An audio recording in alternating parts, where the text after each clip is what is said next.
Hello hi everyone, आप सभी का मैथ वाइट 24 में मैं स्वागत करता हूं। आज हम लोग निम्न आंकड़ों का माध्य ज्ञात करना है। हालांकि नीचे आपको स्क्रीन पे दिखाई दे रहा है।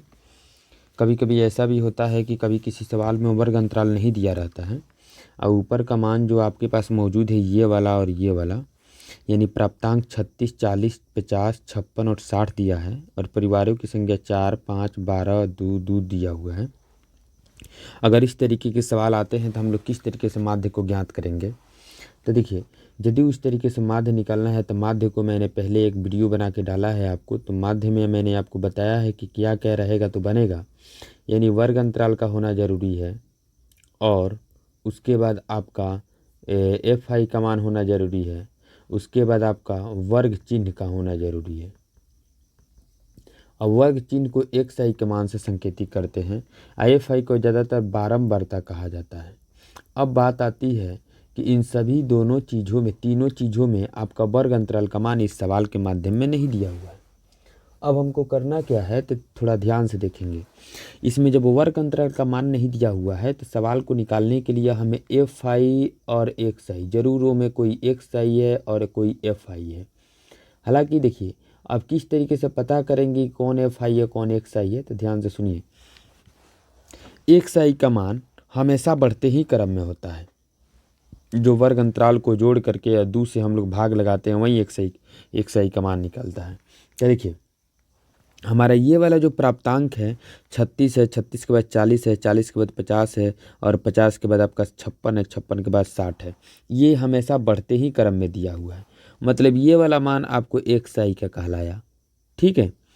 और देखिए, इसमें परिवारों की संख्या में एक 4 है, उसके बाद 5 है, उसके बाद 12 है, बढ़ते ही जा रहा है, फिर घट गया 2, यानी ये वाला आपका मान एफ आई का कहलाया।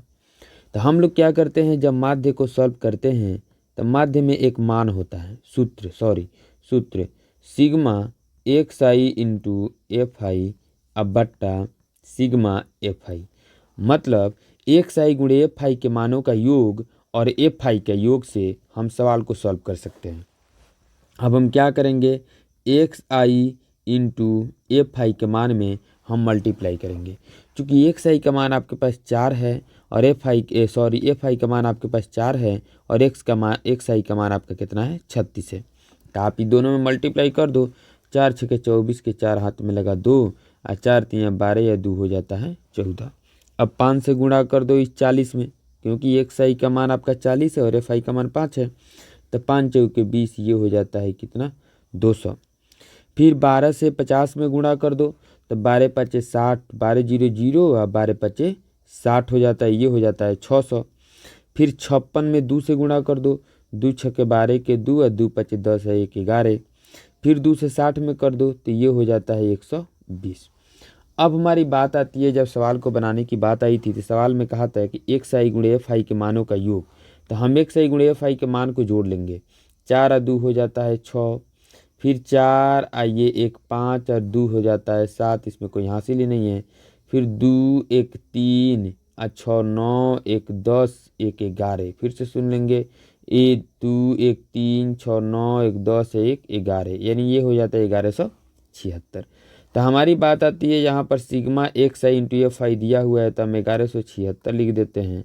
अब बट्टा, अब एफ आई का मान नीचे मांग रहा है तो एफ आई के मानों को भी हम जोड़ देते हैं। कितना आ रहा है, तो 5 4 9 9 और 2 11, 11 2 13, 13 2 15 के 5 हाथ में लगा 1 का 1 हो जाता है 2, यानी ये हो जाता है बट्टा में 25।